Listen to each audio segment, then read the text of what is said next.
पहले हम लोगों ने कोऑर्डिनेशन वगैरह देख ली थी, नर्वस कोऑर्डिनेशन और केमिकल कोऑर्डिनेशन।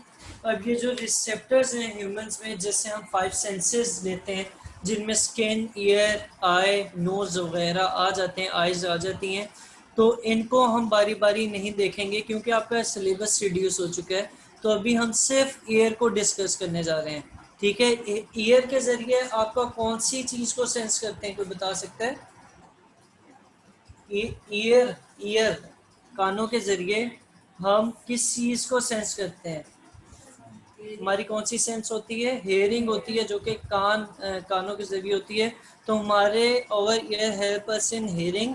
और इसके अलावा, अच्छा ये ईयर का इम्पोर्टेंट पॉइंट है कि आमतौर पे अगर आ जाएगा ऑब्जेक्टिव में, हो सकता है लिखा हो हेयरिंग, ठीक है, एक ऑप्शन, दूसरी ऑप्शन विजन, तीसरी ऑप्शन सेंस, और चौथी ऑप्शन जो है वो आ सकती है हेयरिंग एंड मेंटेनिंग बैलेंस।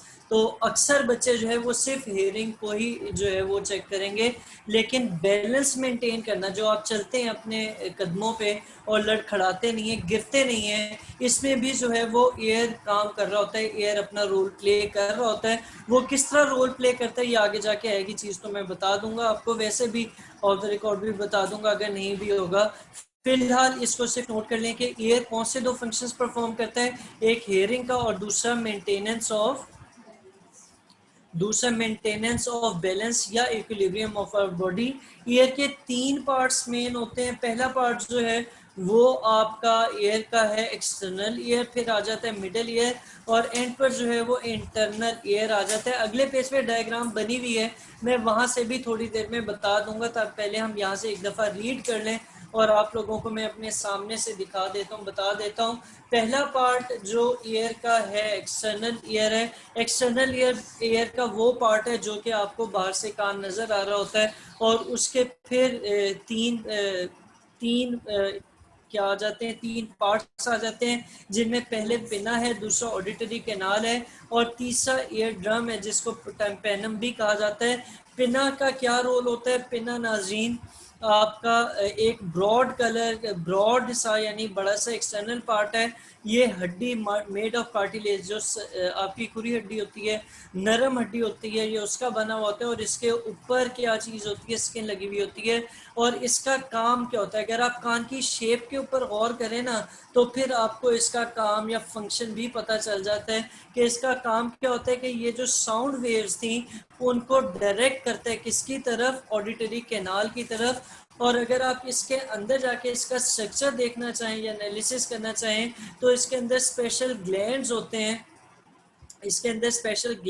हैं, जिनका काम क्या होता है कि वो ऑडिटरी कैनाल को वैक्स प्रोड्यूस करता है, जो आपके कान की मैल भी जिसे कहा जाता है। तो वो वैक्स कान के अंदर प्रोड्यूस करने के लिए खास किस्म के ग्लैंड्स होते हैं। इस वैक्स का क्या मकसद होता है? अच्छा, आप लोगों ने देखा कभी किसी इंसान के कान में बाल हों?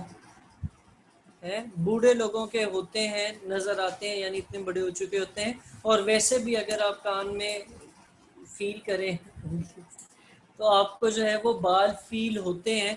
अब इन दोनों चीज़ों का, एक वैक्स का और जो हेयर्स हैं ऑडिटरी कैनाल में, इन दोनों का मकसद है, क्या मकसद है? कि ये जो छोटे कीड़े मकोड़े हैं उनको अंदर जाने से रोकते हैं, और इसके अलावा जर्म्स अंदर जाने से रोकते हैं। और तीसरा ये कि डस्ट पार्टिकल्स भी अंदर नहीं जाते। डस्ट पार्टिकल अगर अंदर जाएं भी तो वो वैक्स की वजह से क्या होते हैं कि वहाँ पर चिपक जाते हैं उसके साथ। और इसके अलावा आपके जो टेम्परेचर है किसका, टेम्परेचर और डेम्पनेस भी जो ऑडिटरी कैनाल का एक ख़ास टेम्परेचर होता है, और उसका गीलापन भी उसमें ख़ास उसकी वो होती है, मिकदार होती है, उसको मेंटेन करना भी किसका काम है? इन्हीं ग्लैंड्स का काम है, जो कि कहाँ पर मौजूद हैं? आपके ऑडिटरी कैनाल में मौजूद हैं। ठीक है, अभी तक नहीं जाती, इन्फेक्शन हो सकता है अगर चली जाए। अच्छा, अब आगे चलते हैं, तो ऑडिटरी कैनाल से आगे जाएंगे। ऑडिटरी कैनाल कहाँ पर एंड होता है? ईयर ड्रम के पास एंटर होता है।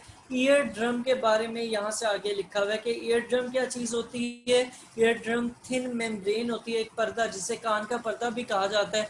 और अगर कोई बच्चा या बच्ची कान में वो एयर बड डाल के उसकी सफाई कर रहा हो तो उसको रोका जाता है कि ये ज़्यादा अंदर ना डालना, कहीं कान का पर्दा ना फट जाए।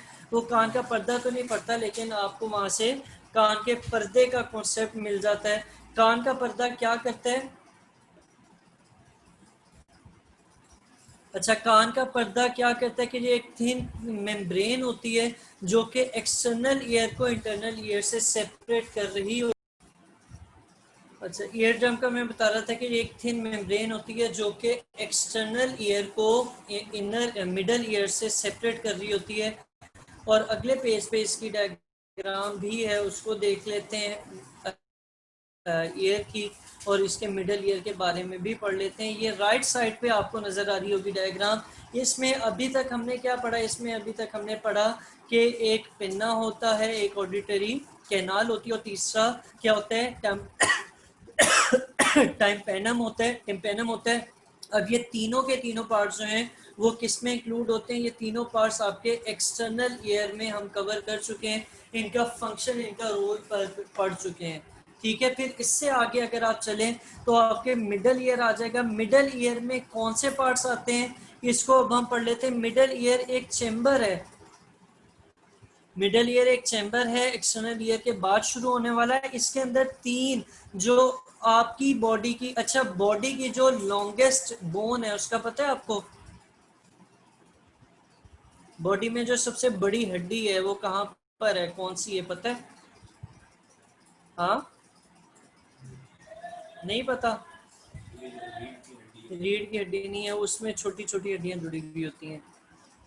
जो ये आपकी थाई बोन होती है ना, जो आपके हिप को नी के साथ कनेक्ट कर रही होती है, फीमर कहते हैं, ये आपकी क्या है? ये सबसे बड़ी हड्डी है। और जो सबसे छोटी हड्डी है वो यहाँ कान के अंदर मौजूद होती है। ये जो छोटी छोटी हड्डियाँ आपको पिंक कलर की नज़र आ रही हैं, इनमें आपकी जो है वो स्मॉलेस्ट बोन है किसी भी ह्यूमन बीइंग की। इसके बारे में मैं आपको बता रहा था कि जब आप कहाँ से आए, आप एक्सटर्नल ईयर से आ गए मिडल ईयर की तरफ, तो बीच में टेम्पेनम था, ईयर ड्रम था। अब वो वाइब्रेशंस बाहर से आती हैं, ईयर ड्रम को हिट करती हैं, और ईयर ड्रम फिर क्या करता है कि इसके साथ जुड़ी हुई तीन बोन्स में डिस्टरबेंस पैदा करता है। ठीक है, ये तीन बोन्स जो है ये बहुत छोटी छोटी होती है, और ये हमारा किस में आएगा? ये हमारा मिडल ईयर का पार्ट है।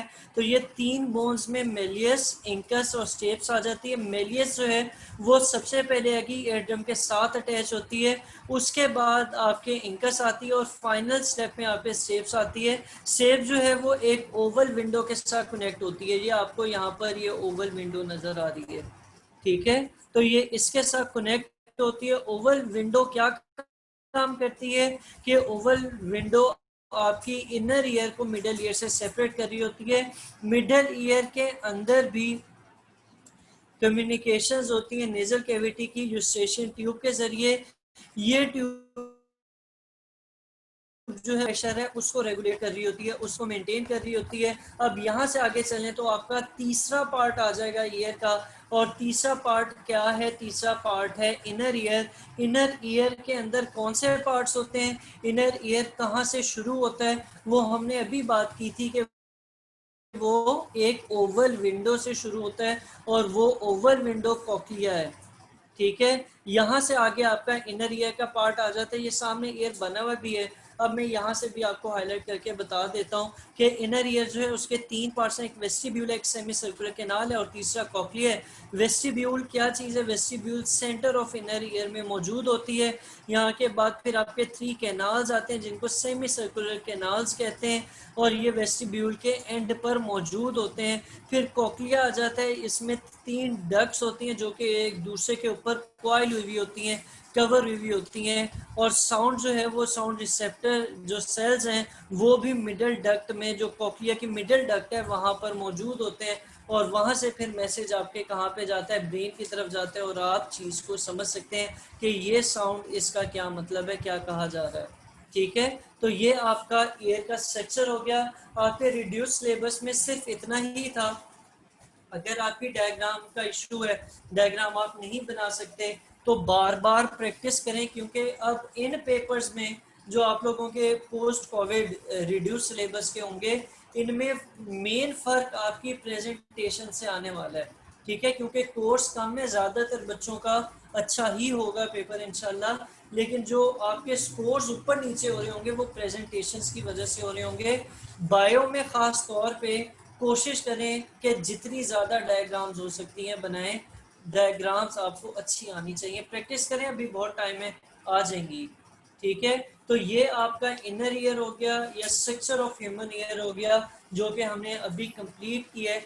इसमें फिर थोड़ा सा रिव्यू कर देता हूँ, थोड़ा सा रिव्यू कर देता हूँ। सबसे पहले आपके कौन सा था, एक्सटर्नल ईयर था। एक्सटर्नल ईयर में ये बाहर वाला हिस्सा शामिल था और ये अंदर का ये थोड़ा सा हिस्सा शामिल था, जिसमें आपके 3 पार्ट्स आते हैं। एक पिना आता था, दूसरा ऑडिटरी कैनाल आ रहा था और तीसरा टिम्पेनम या ईयर ड्रम आता था। फिर इसके बाद अगर आप सेकंड लेवल पे चले जाएं तो सेकंड लेवल पे इनर के बाद क्या आएगा, मिडल ईयर आएगा। मिडल ईयर यहाँ से आगे शुरू हो रहा है, यानी टेम्पेनम से आगे शुरू हो रहा है, और इसके अंदर 3 बोन्स मौजूद हैं जिसको हम मेलियस, इनस और स्टेपिस कहते हैं। अब इसके बाद जो अगला स्टेप है, जो अल्टीमेटली आपका इनर जो है वो इनर ईयर आ जाता है। इनर ईयर के अंदर आपकी क्या चीज़ आ जाएगी, कोक्लिया आ जाएगी और वो नर्व्स आ जाएंगी जिसके ज़रिए ब्रेन की तरफ मैसेज जाता है। ठीक है, इसके अलावा वेस्टिब्यूल वगैरह भी होते हैं। मेन पार्ट्स मैंने आपको तीनों पार्ट्स के जो मेन हिस्से थे या मेन कंपोनेंट्स थे वो भी आपको बता दिए हैं। यहाँ पे हमारा स्ट्रक्चर ऑफ ईयर कंप्लीट हो जाता है। किसी को कोई मसला है तो मुझे बताएं, नहीं मसला तो फिर भी बताएं कि कौन सा पार्ट जो है वो इनर ईयर को और मिडल ईयर को और एक्सटर्नल ईयर को सेपरेट करता है। Ear drum. अच्छा, अब कौन सा पार्ट मिडल ईयर और इनर ईयर को सेपरेट करता है? हाँ, बोल दें। सॉरी, ओवल विंडो का कोई नाम है या ओवल विंडो है? वो उसके बाद आती है। ओवल विंडो ही है एक ओपनिंग सी है जो कि इसको इनर ईयर और मिडल ईयर को सेपरेट कर रही होती है। और एक्सटर्नल ईयर में आपका जो पिन्ना है उसके अंदर हड्डी भी मौजूद होती है। वो किस किस्म की हड्डी होती है? कार्टिलेज बोन होती है वो। और बोन्स के बारे में हम लोगों ने अगले चैप्टर में डिटेल में पढ़ना है कि कार्टिलेज बोन वगैरह क्या होती है वगैरह वगैरह। ये आपका जो ह्यूमन ईयर था इसका टॉपिक कंप्लीट हो गया। अब हम